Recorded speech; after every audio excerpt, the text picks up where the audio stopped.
Magandang araw, Bagong Pilipinas. Hatid ng Police News Network, narito ang Pulis at Komunidad. Special Replay Compilation. Tampok ang dalawang piling episode tungkol sa pakikipagtulungan ng Philippine National Police sa non-government organizations, advocacy groups at community partners. Ang mga episode na inyong mapapanood ay previously recorded. Ang mga impormasyon at detalye ay batay sa orihinal na petsa ng pagkakaere ng bawat episode. Para sa ating unang tampok na episode, makikilala natin si Ms. RC D. Pabon at ang kanilang advokasya para sa Public Assistance for Rescue, Disaster and Support Services Foundation International, Incorporated, tunghayan ang kanilang pakikipagtulungan sa PNP para sa kapakanan ng komunidad.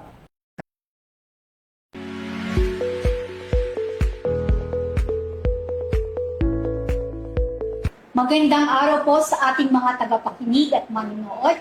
Ako po ang inyong lingkod, Police Captain Shelly Vicente, at ito ang Pulis at Komunidad.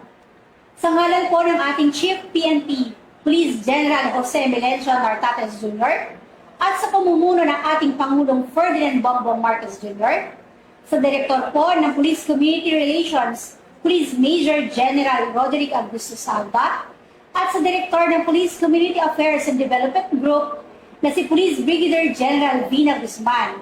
Magandang araw po sa ating lahat. Sa programang ito, ating pinagtitibay ang ugnayan ng kapulisan at mamamayan sa pamamagitan ng pagbibigay ng impormasyon, inspirasyon, at mga programang nakakatulong sa pagpapanatili ng kapayapaan at kaayusan sa ating komunidad. Ngayong araw, makakasama natin ang isang organisasyong aktibong nagsusulong ng disaster preparedness, rescue operations, humanitarian assistance, at community support programs upang mapalakas ang kakayahan ng komunidad sa panahon ng sakuna at krisis. Kasama natin, walang iba kundi si Ms. RCD Pabon. Good morning, ma'am. Good morning, ma'am. President ng Public Assistance for Rescue, Disaster and Support Service Foundation, International Incorporated o mas kilala bilang PARDS FII. At alamin natin ang kanilang mga programa, advokasya at mga hakbang upang makatulong sa pagbuo ng mas matatag, mas handa at mas ligtas na mga komunidad. Ma'am, magandang umaga muli sa iyo at malugod po namin kayong tinatanggap dito sa Pulis at Komunidad. Magandang umaga, ma'am. Yes po. Ma'am, kumusta naman po kayo ngayon? Mabuti naman po at nagpapasalamat dahil napaunlakan niyo po, nabigyan niyo po kami ng pagkakataon na maimbita dito po sa inyong programa. Yes, ma'am. Ma'am, baka nais yung bumati sa ating mga tagapakinig at sa mga members po ng PARDS FII at syempre sa ating mga natutulungan sa komunidad. Magandang araw po sa ating lahat. Nais ko lang po na batiin ang lahat ng PARDS FII, hindi lamang po sa Pilipinas, kundi maging sa iba't ibang bansa. At sumasaludo po ako sa inyo pong mga effort na ginagawa para sa ating samahan. Yes, ma'am. Magandang araw po sa iba't ibang bahagi ng mundo ng members, lalo po sa mga members po ng PARDS FII. Thank you, ma'am. Ma'am, bilang paniwala po, maaari po ba tayong magpakilala at sabihin po natin kung anong tungkulin natin bilang presidente po ng PARDS FII?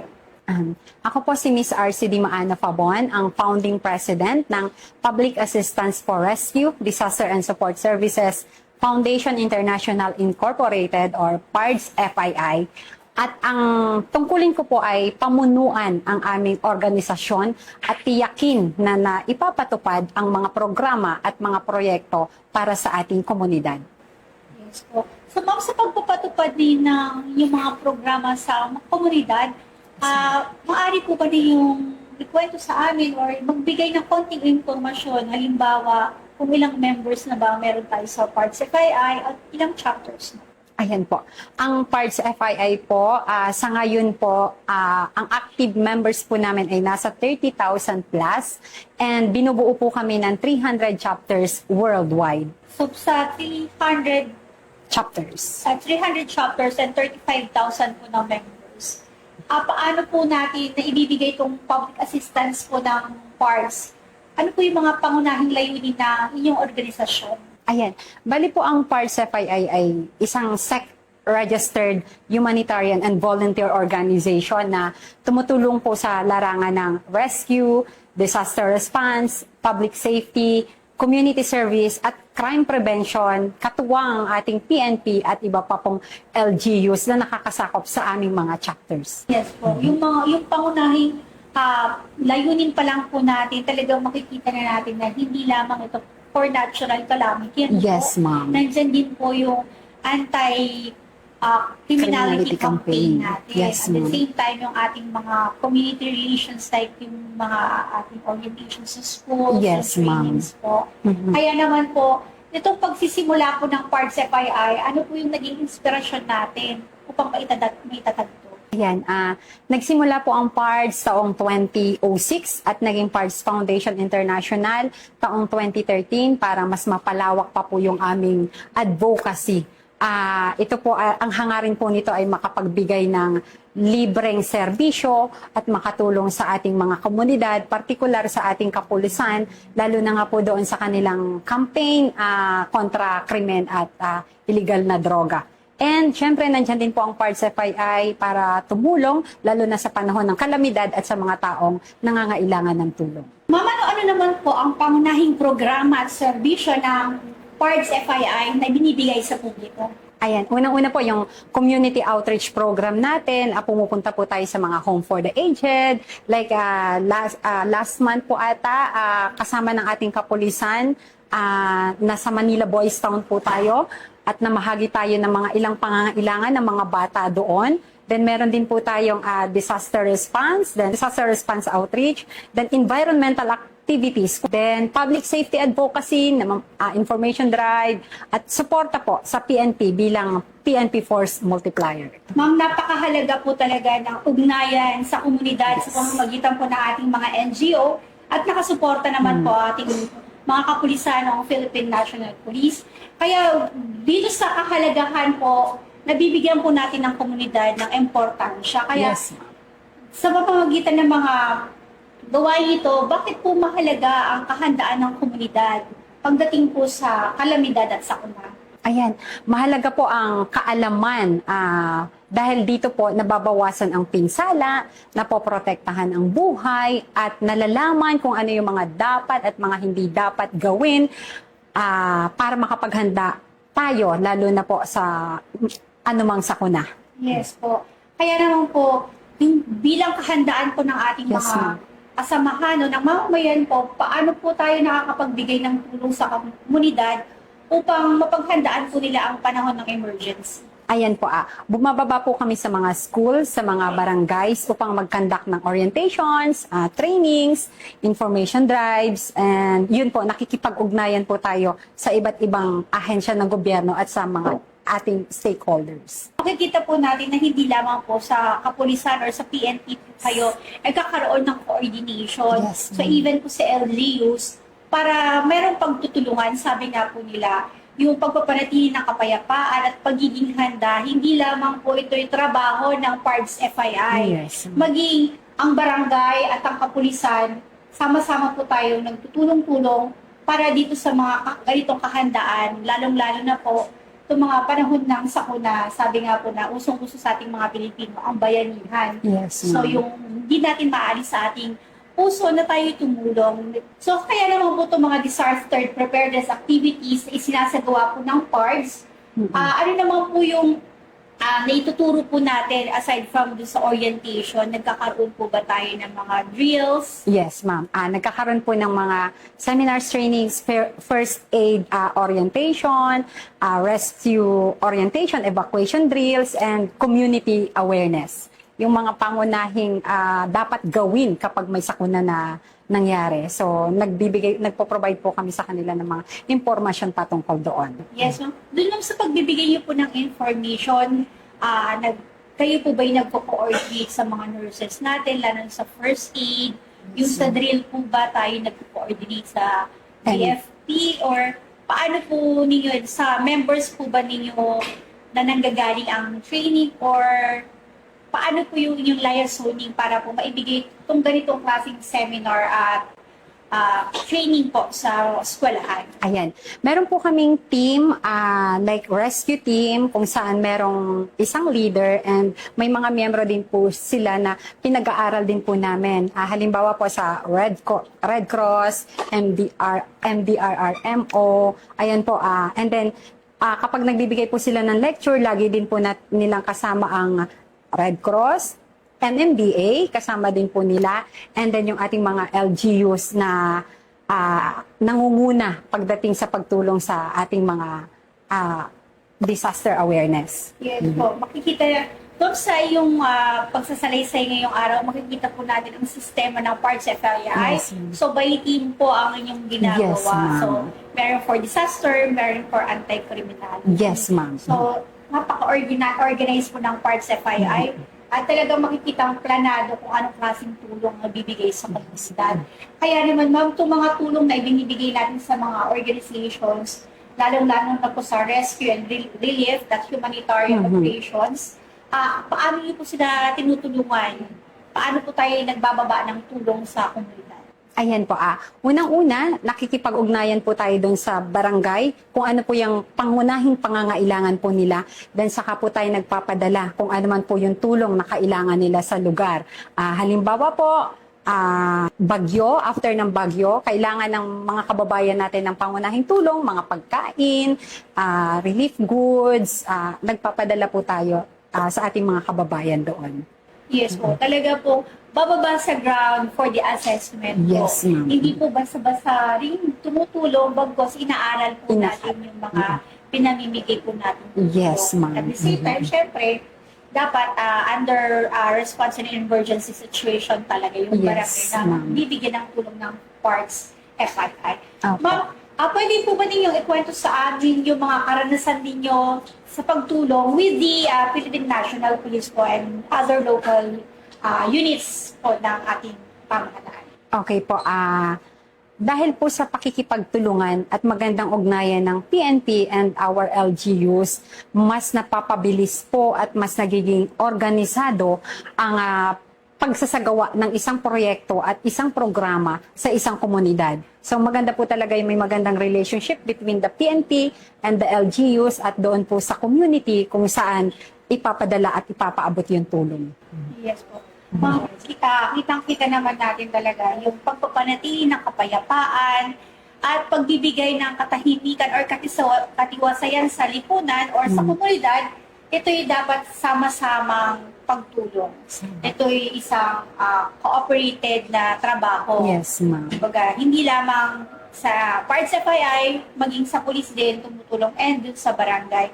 So, Yes, ma'am. lahat po ito ay na-organize po through our NGOs sa Parts FII. Kaya naman, ma'am, sa dami po ng tagumpay na ibinahagi ninyo sa amin kanina, ano po yung mga ilang kwento po na masasabi nating successful pagdating naman po sa rescue o disaster response? Ayan. Sa paglipas po ng maraming taon, 13 years na po ang Parts FII, napakarami na pong natulungan, libong beneficiaries na ang nakatanggap ng tulong, hindi lamang po mga pagkain, mga material na pangangailangan upang sila'y makabangon muli, kundi yun pong pag-asa at malasakit. Yun po talaga yung isa sa pinaka na ibabahagi natin sa ating mga kababayan.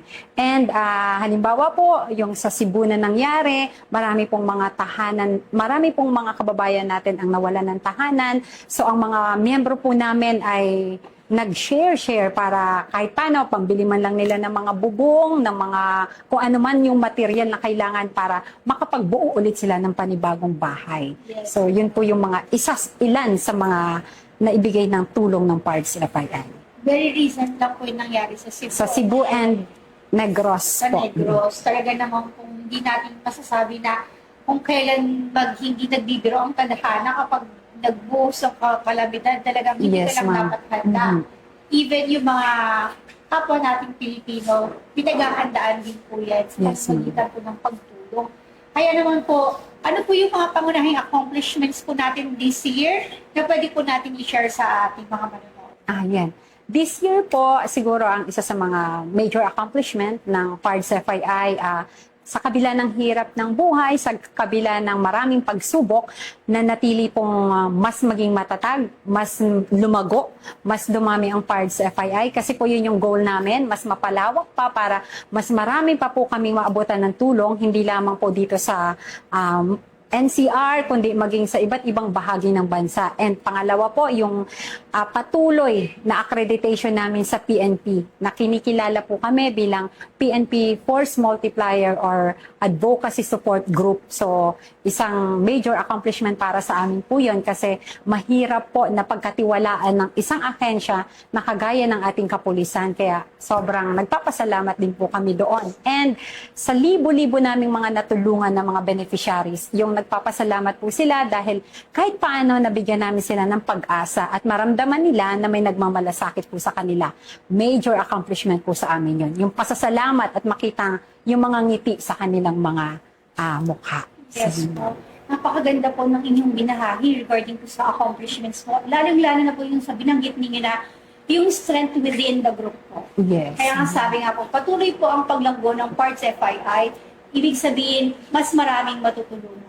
Opo, So ma'am. kapag sabi nga nila, we cannot give what we don't have. Yes, ma'am. If we are full inside, mas marami tayong maibibigay na tulong. Kumbaga, Yes, sabi nga nila, eto, kailangan natin panatilihing malakas ang organisasyon upang mas madami tayong matulungan at mapakabot ang ating mga tulong sa Yes, kanila. ma'am. Kaya lang sa dami ng na tulungan ninyo nitong taong na to, may mga nais ko ba rin kayong ibahaging kwento, yung mga success stories po ng pamilyang apektuhan na nasalanta, kumusta na sila ngayon after pininong matulungan? Ayan po, dun po sa mga ilang kababayan natin na nabigyan namin ng tahanan, nabigyan namin ng panimulang pangkabuhayan. So, isa po yun, ilan lang po yun sa mga successful stories na maibabahagi namin sa ating mga kababayan. And then po yung bukod po doon, namamahagi din po ang PARDS FII ng mga laptop para sa bilang educational support sa ating mga kabataan na nais na makapag-aral. Po. Kaya po, hindi lang po force multiplier ang PARDS FII, kundi nagbibigay ng assistance in times of, ito nga po, yung panahon ng kahirapan, at lalong-lalo na po, hindi po nakakalimutan ang pagbibigay tulong sa mga kabataan when it comes to education. Yes, ma'am. So yung suporta po ng PARDS, isa po ito sa kanilang mga pangunahing layunin na makapagbigay ng assistance sa mga naghihirapan sa buhay, lalong-lalo na sa mga estudyanteng nais makapagtapos ng kanilang pag-aaral. Kaya naman po, sa dami po ng ating mga nabigyang tulong, Yes, ma'am. hindi naman lahat yun ay puro tuwa. So may mga pinagdaanan po tayo, mga Apo, ma'am. hamon, may mga challenges na nakaharap po bilang isang volunteer. Ano naman po yung mga naging hamon ninyo sa buhay? Okay, ang isa po sa pinakamatinding hamon, hindi lang siguro sa aming samahan or organization, siguro po ito ay para rin sa pangkalahatan, yung kakulangan sa pondo, kakulangan sa kagamitan. Pero bagamat kapos sa mga sa financial, nagsasama-sama pa rin ang lahat ng mga miyembro para makatulong po sa ating mga kababayan. Kasi lagi namin sinasabi, together we can do more, together we can help more. Sa pinagsama-samang tulong, wala po talagang imposible, ma'am. Lalo na kapag guided by our Almighty God. Yes po.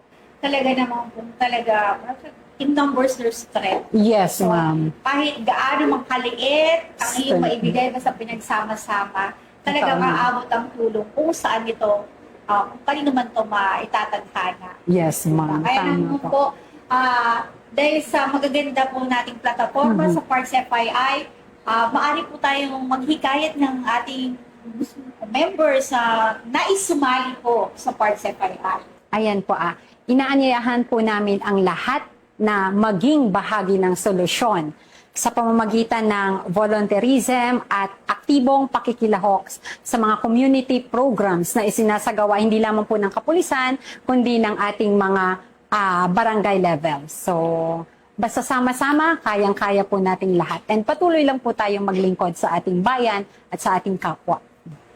may mga requirement po ba kayo in case na may gusto po maging member po ng Parts FII? May mga proseso po ba tayong dapat pagdaanan para maging member po ng Parts FII?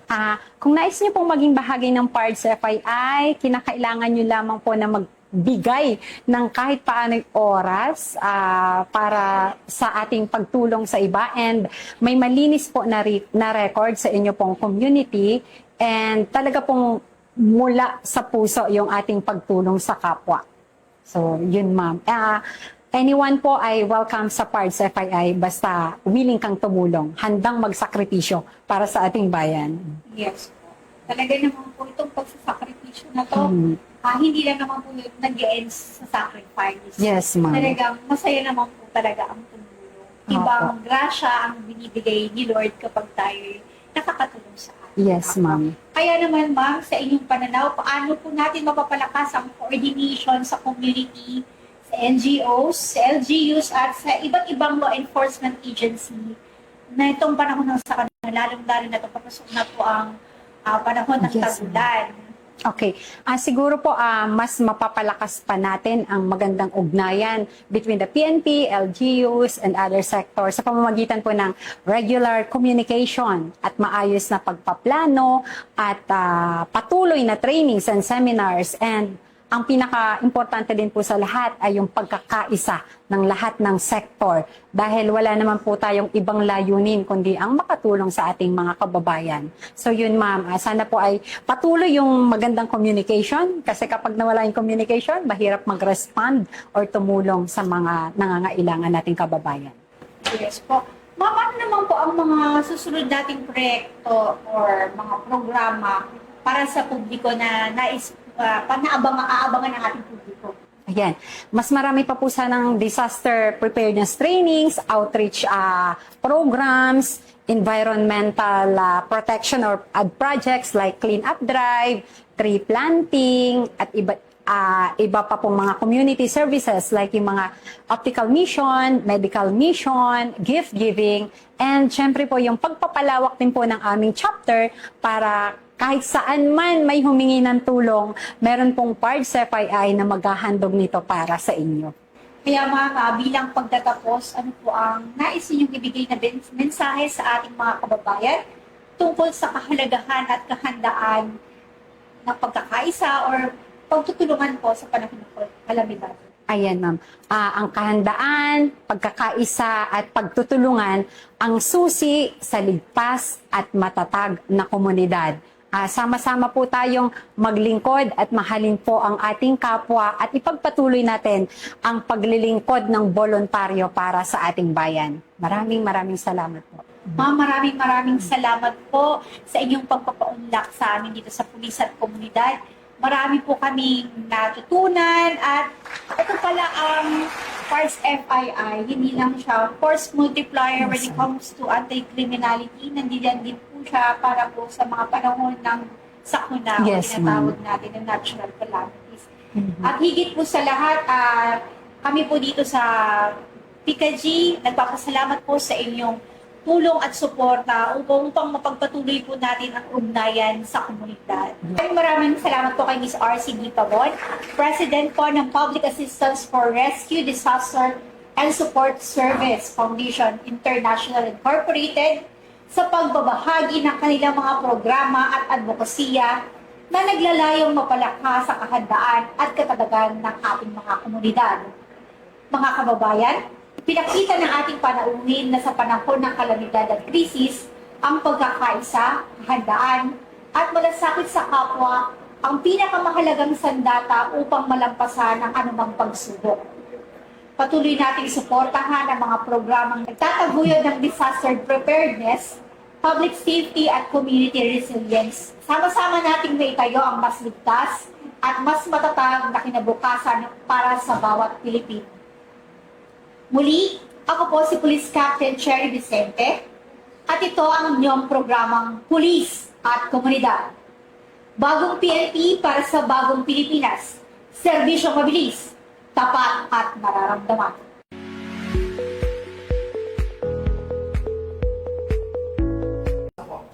Ayan ang kwento ng PARDS FFI, katuwang ng PNP sa pagsusulong ng Public Assistance for Rescue, Disasters and Support Services Foundation International Incorporated. Susunod, makikilala natin ang isa pang organization na naglilingkod para sa ating komunidad.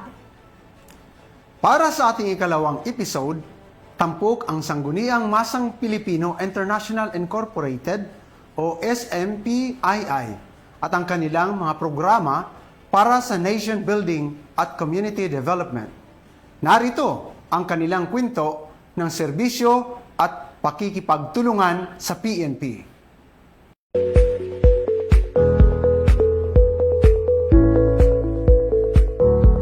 Magandang araw po sa ating mga tagapakinig at manonood. Ako po ang inyong lingkod, Police Captain Cherry Vicente, at ito ang Pulis at Komunidad. Sa ngalan po ng ating Chief PNP Police General Jose Melencio Nartates Jr. at sa pamumuno po ng ating Pangulong Ferdinand Bongbong Marcos Jr., sa Director po ng Police Community Relations, Police Major General Roderick Augustus Alba, at sa Director ng Police Community Affairs and Development Group, walang iba po kundi si Police Brigadier General Vina Guzman. Magandang araw po sa ating lahat. Sa programang ito, ating pinagtitibay ang ugnayan ng kapulisan at mamamayan sa pamamagitan ng pagbibigay ng impormasyon, inspirasyon at mga programang nakakatulong sa pagpapanatili ng kapayapaan at kaayusan sa ating komunidad. Ngayong araw, makakasama natin ang isang organisasyong nagtatag at nagsusulong ng pagkakaisa, malasakit at aktibong partisipasyon ng mamamayan sa nation building at community development. Kasama po natin si Mr. Menrado F. Ragundon, President ng Sangguniang Masang Pilipino International Incorporated, o ang mas kilalang tinatawag po nating SMPII. Alamin natin ang kanilang mga programa, advokasya, proyekto na nakakatulong sa ating mga kababayan at kung paano sila naging katuwang ng iba't ibang sektor. Kabilang ang Philippine National Police sa pagsusulong ng kapayapaan at kaunlaran. Magandang araw po, Sir Ragundon. At malugod po namin kayong tinatanggap dito sa aming programang Pulis at Komunidad. Sir, kumusta naman po tayo ngayon? Eto pa, awan ng Diyos ay okay naman. Tuloy-tuloy pa rin po ang serbisyo sa ating mga komunidad at sa ating PNP-PKG bilang partner po sa pagtataguyod ng humanitarian events. Yan. Yes, sir. Sir, baka gusto niyo muna pong bumati sa ating mga kapamilya, kaibigan, at sa mga kasama natin sa SMPII. Well, unang-una po ako nagpapasalamat sa pagkakataong pinagkaloob po ninyo at syempre sa ating mga kapatid sa SMPII family, lalong-lalo po yan sa inyo, yung mga nasa abroad. Okay, magandang umaga po kasi good morning po ang batian namin. Yes, mapaaraw o gabi dahil nga po sa difference ng time. Okay? Yes po. So, good morning po sa inyong lahat at ako'y naririnig po ngayon sa PNN, okay, kasama po si Captain Cherry Vicente para po dito sa invitation for an interview. So, para sa inyo po ito, tuwas puso pasasalamat po sa amin sa inyo. Maraming salamat sa inyo. Yes po, magandang araw po or magandang umaga po. Kung saan man po kayo naroon sa bahagi ng mundo, welcome po sa ating Pulis at Komunidad po. Live po tayo via Police News Network. Sir, simulan na po natin ang ating unang katanungan. Sir, bilang panimula po, maaari po ba ninyong ipakilala muna po si Mr. Ragundon bago po ang SMPII? Sino po ba ang National President ng SMPII? Okay. So maraming salamat pong muli sa pagkakataong ito. Ako po si Menrado F. Ragundon or Kuya Manny sa lahat. Okay. Yes po. Ng Pangulo po ng Sangguniang Masang Pilipino International Incorporated o mas kilala bilang SMPII bilang Pangulo.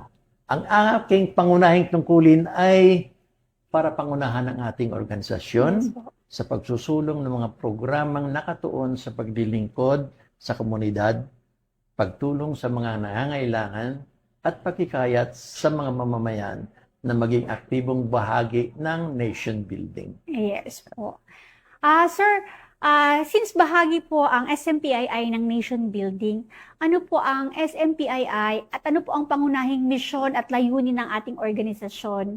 Ang SMPII po ay isang volunteer-based civic organization na binubuo ng mga Pilipinong may iisang layunin. Yes po. Ang makatulong sa kapwa at makapag-ambag sa pag-unlad ng ating mga komunidad. Ang aming misyon ay palaksin ang pagkakaisa, volunteerism, at malasakit sa kapwa. Naniniwala kami na ang tunay na pagbabago ay nagsisimula sa mga ordinaryong mamamayang handang maglingkod. Yes po, napakasarap pong pakinggan na Ito po. ang pagbibigay serbisyo ng SMPII is from volunteerism sa simple at ordinaryong pamamaraan. Sir, paano po nagsimula itong organization ninyo at ano yung naging inspirasyon nyo para maitatag ito? Okay. Ang SMPII ay 29 years nang naglilingkod sa mamamayang Pilipino, katuwang ang ating pambansyang pulisya. Nagsimula ang SMPII sa simpleng pangarap ng ilang individual na magkaroon ng organisasyong magsisilbing daan upang may sabuhay ang malasakit at serbisyo sa kapwa. Nakita namin ang pangangailangan ng maraming komunidad para sa tulong, suporta at pagkakaisa. Doon nagsimula ang inspirasyon na bumuo ng organisasyong hindi lamang nagsasalita tungkol sa pagbabago, kumikilos para rito. Yes po, talaga namang kung hindi natin mararamdaman yung pagkakaisa na yan, kung hindi natin sisimulan sa aksyon, di po ba? Tama Kung po. hindi tayo magvo-volunteer, Yes po. at higit sa lahat yung pagmamahal sa bayan po natin. Yes po. Kaya po, napaka sarap pakinggan na may ganitong organisasyon na nagbibigay ng tulong, nagbibigay ng voluntaryong tulong, hindi lang tulong yung effort nila, yung panahon po Yes. para po sa ikakabuti at magkaroon ng pagbabago. Kaya naman sir, dahil nga ito ang yung naging inspirasyon, ano-ano po yung mga naging pangunahing programa or proyekto po ng SMPII na isinusulong po natin sa pangkasalukuyan? Marami po tayong programa, ma'am. Kabilang po dito ang community outreach activities, feeding programs, medical missions, relief operations, environmental activities, youth development programs, disaster preparedness campaigns, at iba-ibang humanitarian missions. Layunin naming maabot ang mga komunidad na higit na nangangailangan ng tulong at suporta. Yes, sir. Sa mga binibigyan po natin ng mga tulong at suporta, sino-sino po ang mga pangunahing nating benepisyaryo sa mga ganitong programa? Ang aming pangunahing benepisaryo ay ang mga mahihirap na pamilya, mga kabataan, senior citizens, persons with disabilities, mga biktima ng kalamidad at iba pang sektor na nangangailangan ng tulong. Ngunit sa mas malawak na pananaw, ang buong komunidad ang nakikinabang sa bawat programang aming inilulunsad. Yes po. Talagang ang sama-samang pagtulong po ay hindi lamang nasa balikat po ng PNP. Talagang nandyan po ang pagtulong po ng mga volunteers po natin, ang NGOs, halimbawa na po ang SMPII. Dahil nga po, ito po yung sinasabi nating whole of a nation approach. Hindi naman po natin pwede pabayaan ang halimbawa ang PNP parang sa peace and order. Tulong-tulong po talaga tayo. Kaya naman sir, meron po ba kayong nais ibahagi na programa or proyekto ng SMPII na isinasagawa po ng PNP with you po? Ano po yung mga activities natin with PNP? Sa mga nakaraang taon po, nakapagsagawa tayo ng iba't ibang community outreach programs. Yes po. Public safety awareness campaigns, humanitarian missions, relief operations, at mga proyekto para sa kabataan.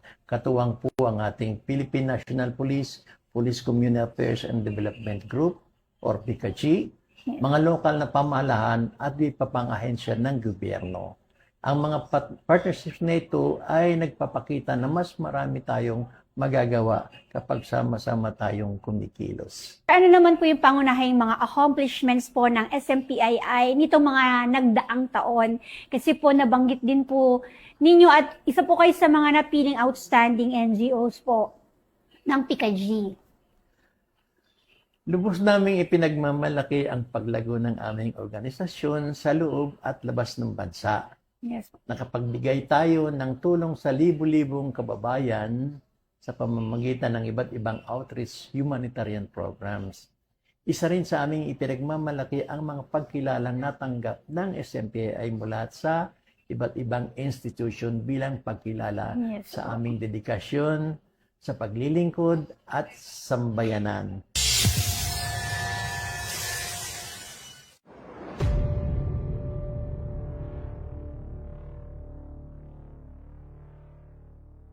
Credit card fraud. Credit cards make life easier. With the use of credit card, consumers enjoy the convenience of shopping online, paying bills, and ordering food and groceries without hassles. Unfortunately, as technology advances, credit card fraud schemes have also become more sophisticated. Credit card fraud is technically an identity theft, where an individual uses someone else's credit card information to charge purchases. The common modus includes phishing, vishing, and smishing. Phishing. The fraudster sends a fraudulent message, often appearing to be from a legitimate bank or money remittance, to trick the recipient into giving sensitive information like passwords, banking details, or other confidential data. Vishing or voice phishing. The fraudster uses phone calls to obtain sensitive information such as passwords or credit card details by pretending to be a trusted entity such as a bank or government agency. Smishing. The fraudster sends misleading text messages to deceived victims into believing a message is from a trusted source, convincing them to provide exploitable information or access to their mobile devices. Credit card intercepted by courier or delivery rider. The courier or delivery rider unlawfully takes possession of a credit card during the delivery process. Skimming devices. The criminal installs skimming devices on ATMs, gas station pumps, or point-of-sale terminals to capture credit card information during legitimate transactions. Credit card cloning. The criminal illegally creates a counterfeit copy of a legitimate credit card by stealing information through skimming, data breaches, or phishing. The clone cards is used for unauthorized transactions, causing fraud and financial loss for the card holder and bank. The PNP Anti-Cybercrime Group, as the frontliner defender against digital threats in the country, fulfills its mandates by assisting victims in applying for cyber warrants from courts and in filing cases with the concerned prosecutors. The operating team will prepare the necessary documents. After the operation, the investigator on case files a case to the concerned prosecutor. If the case necessitates cyber warrants, the investigator on case will apply for a warrant to the concerned court. This is to obtain relevant information necessary in filing a case. It can be a warrant to disclose computer data or warrant to search, seize, and examine computer data. Don't be a victim of credit card fraud. Protect yourselves by following these steps. Monitor your accounts regularly. Use strong and unique passwords. Enable two-factor authentication. Ignore unverified emails or messages and calls from unknown numbers. Use secure websites for online shopping. Avoid public Wi-Fi for financial transactions. Keep your credit card information private. Report lost or stolen cards immediately. Review your credit report regularly and use credit alerts and notifications. Report incidents of credit card fraud to the PNP Anti-Cybercrime Group through the following channels.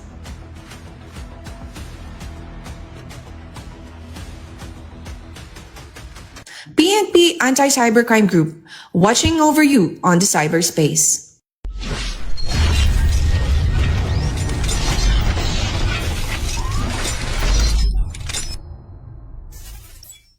Sir, bukod po sa dami po ng natulungan po natin, maaari po ba kayong magbahagi ng success story ng isang individual or community na nabago po ng ating programa sa SMPII? Opo. Marami po kaming may babahaging success stories sa loob ng mga taon ng aming paglilingkod. Yes. Isa sa mga kasulukuyan naming ipinagmamalaki ay ang isang babaeng criminology student na aming sinusuportahan sa kanyang pag-aaral sa pamamagitan ng financial assistance. Siya po kasi ay wala ng ama, pero ang nanay naman niya ay na-stroke. Kaya pero yung desire po niya na makatapos, kaya napilitan po siyang mag-reach out doon sa isa naming chapter sa Aklan. Yes po. At nung i-convey nga sa amin, so napagpasya ng BODs na why not? Na tumulong po. Opo, isang bata ito na nangangailan tulong. At saka talagang yung design niyang makatapos para makatulong sa pamilya. Sa kasulukuyan, siya ay sumasailalim sa advanced ROTC training sa Makati City, Davao Oriental. Yes po.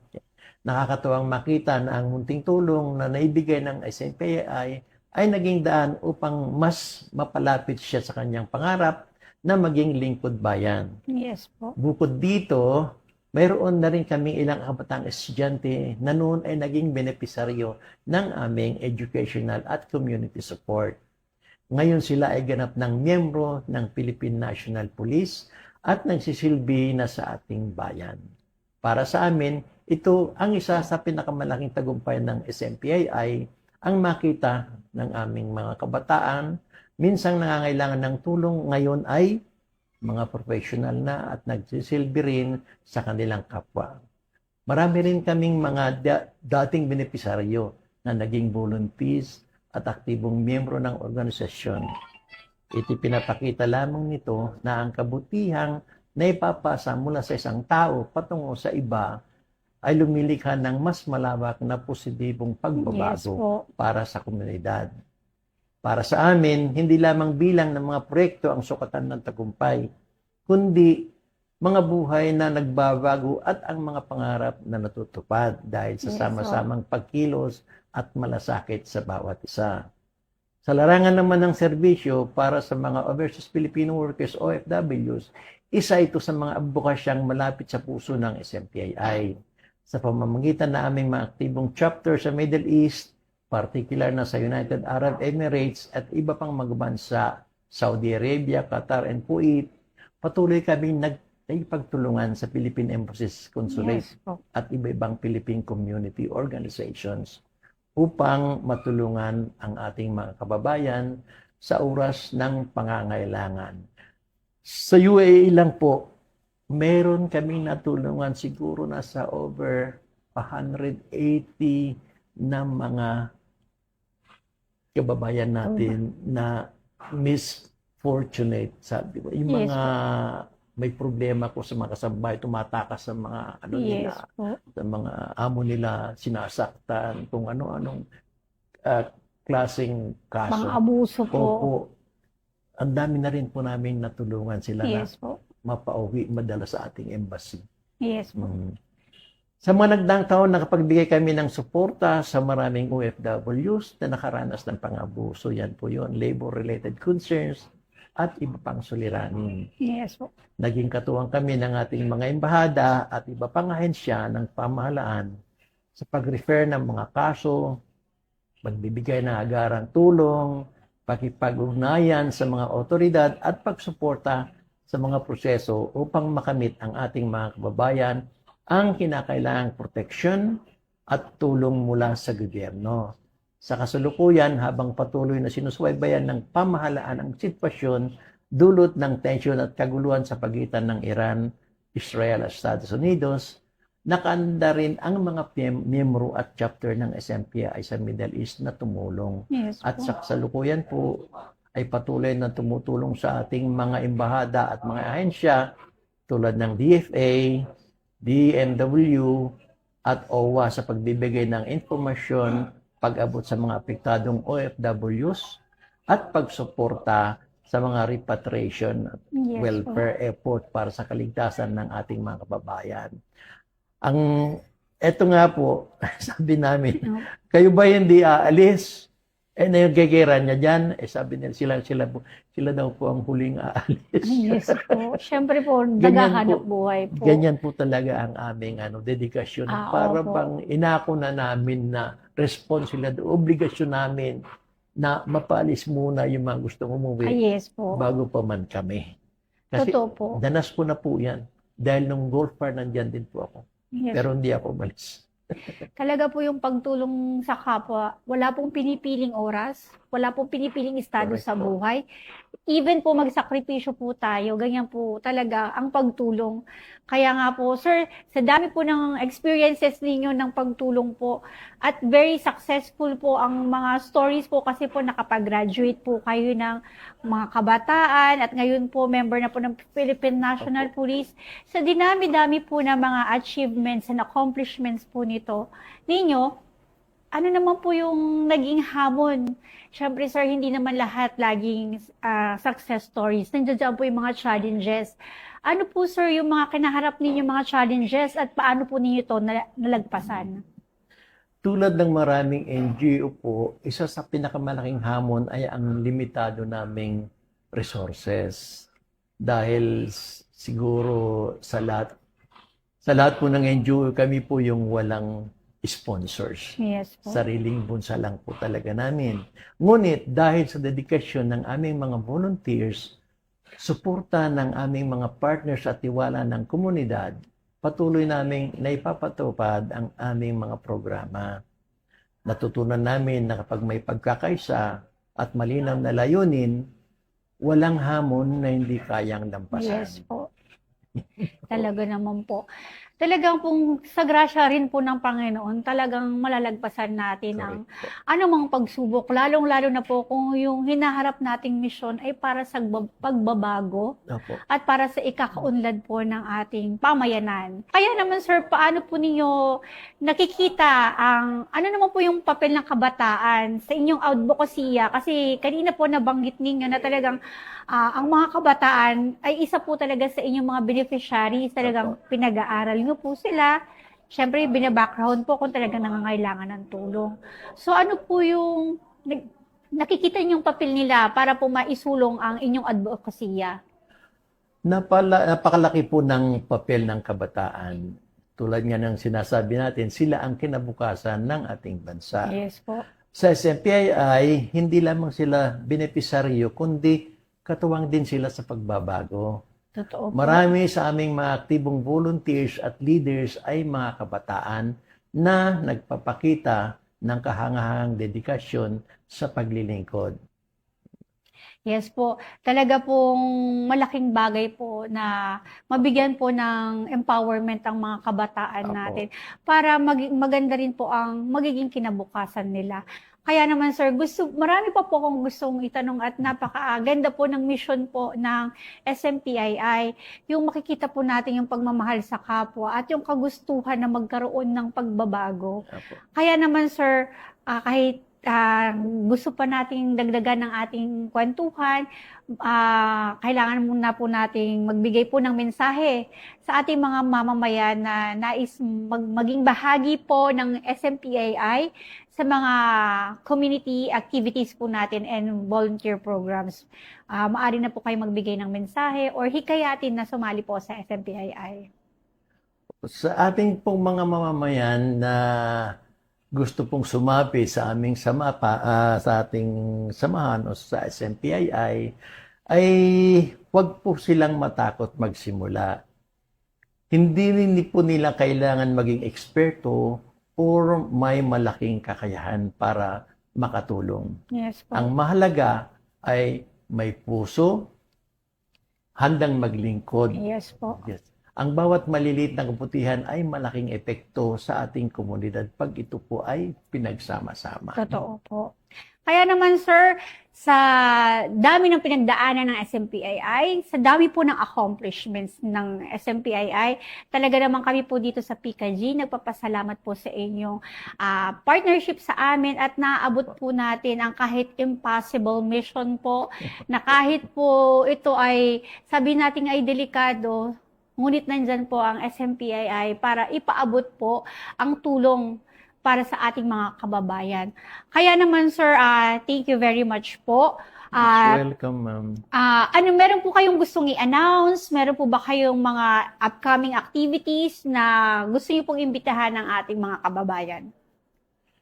Patuloy po naming palalawakin ang aming humanitarian missions, youth empowerment programs, community outreach projects, disaster preparedness initiatives, at mga partnerships sa iba't ibang sektor. Layunin naming mas marami pang komunidad ang maaabot at mas marami pang buhay ang mabigyan ng pag-asa. Yes po. Sir, thank you once again po. Baka may gusto po kayong pasalamatan po coming from International SMPII.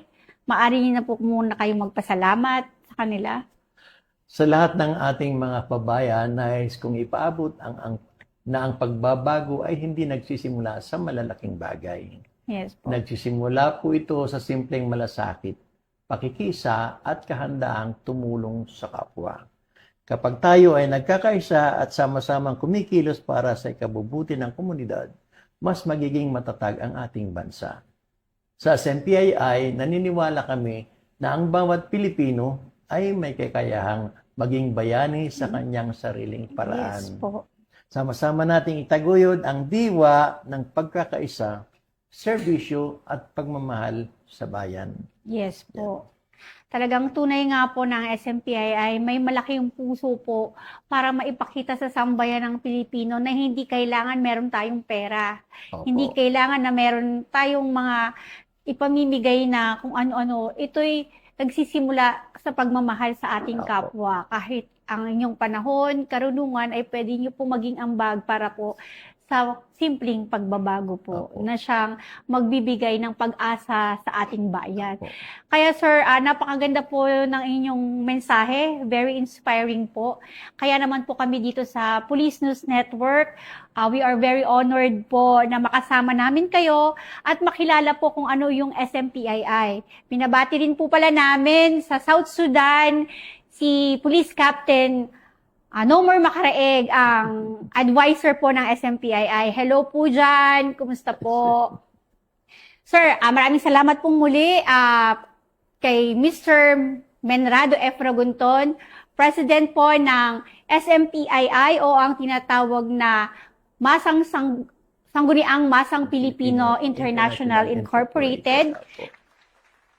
Sir, maraming salamat po sa pagbabahagi po ng kwento ninyo at pagbibigay po ng information about sa programa at advokasya po ng SMPII na naglalayong mapabuti ang kalagayan ng ating komunidad at ng ating bansa. Kaya naman po mga kababayan, muli nating napatunayan na ang kapayapaan, kaayusan, at kaunlaran ay hindi lamang responsibilidad ng pamahalaan o ng kapulisan. Ito ay bunga ng sama-samang pagkilos ng bawat mamamayan, organisasyon at sektor ng lipunan. Sa pamamagitan ng pagkakaisa, malasakit at aktibong pakikilahok, mas mapapalakas natin ang ating mga komunidad at mas mapapabilis ang pag-abot ng serbisyo sa ating mga kababayan. Muli, ako po si Police Captain Sherry Vicente at ito ang inyong programang Pulis at Komunidad. Bagong PNP para sa bagong Pilipinas, serbisyong mabilis, tapat at nararamdaman.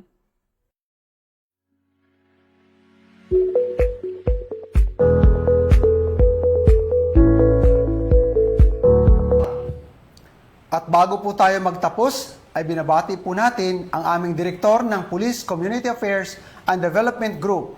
Walang iba kundi si Police Brigadier General Vina H. Guzman. At binabati ko rin po ang aming Chief ng CRMC, si Police Colonel Alex Apolonio, sir. Yes. Good morning. Yes, sir. Binabati rin po namin ang aming command group. Walang iba po kundi si Police Colonel Joel Serrano, ang aming DDA. Police Colonel Adonis Guzman, ang aming DDO. At syempre, ang aming Chief of Staff, Police Colonel Joel Ada. Magandang araw po sa inyong lahat. At bago ko po pala makalimutan, sir, binabati ko rin po ang aming Division Chief ng ICDD. Walang iba po kundi si Police Lieutenant Colonel Brenda O. Garcia. Mula po sa tanggapan ng tagapag-ugnay ng Pambansang Pulisya, ako po si Police Captain Cherry Vicente, OIC ng TBPR, PSICDD.